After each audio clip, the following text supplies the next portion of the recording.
Good morning students, कैसे हैं आप सभी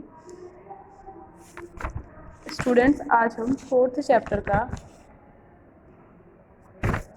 फोर्थ पार्ट पढ़ने जा रहे हैं। ठीक है, जैसे लिखा है कि फिर हम पर्दे को दिखलाएंगे फूली हुई आँख की एक बड़ी तस्वीर, बहुत बड़ी तस्वीर, और उसके होठों पर एक कसमकसाहट भी। आशा है कि आप उसे अपनी अपंगता की पीड़ा मानेंगे। ठीक है, इसकी व्याख्या और संदर्भ एंड प्रसंग अभी आप समझेंगे।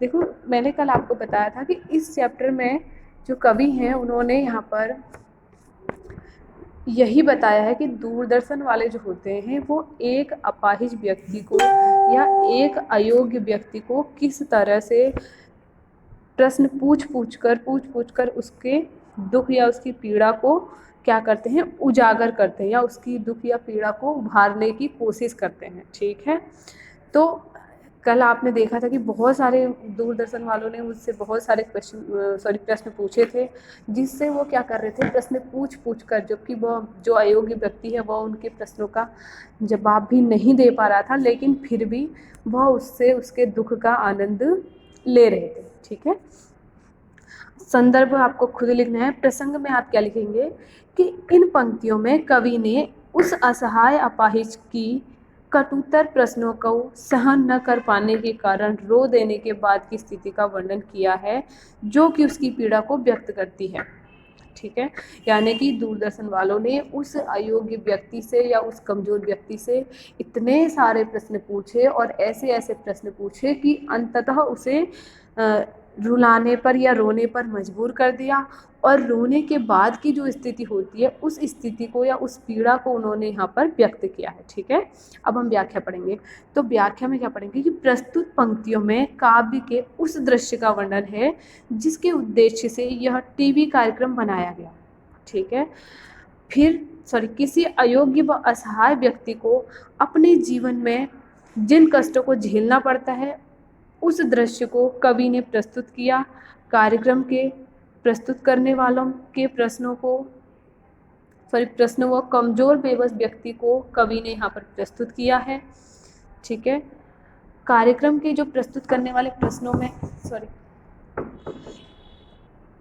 इस पीड़ाजनक दृश्य में उस अपाहिज या उस कमजोर व्यक्ति को की रोने के कारण फूली हुई आँखों को दिखाया गया है। जैसे दिखाया है कि फूली हुई आँखों को एक बड़ी तस्वीर।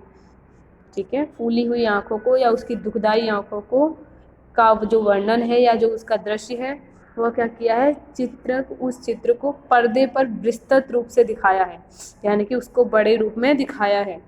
और इसी दृश्य के साथ उसके होठों द्वारा हिचकिचाते हुए उस घबराहट का दृश्य भी प्रस्तुत किया है, जो कि उसके दुख, पीड़ा, दर्द, यातना, वेदना को प्रकट करता है।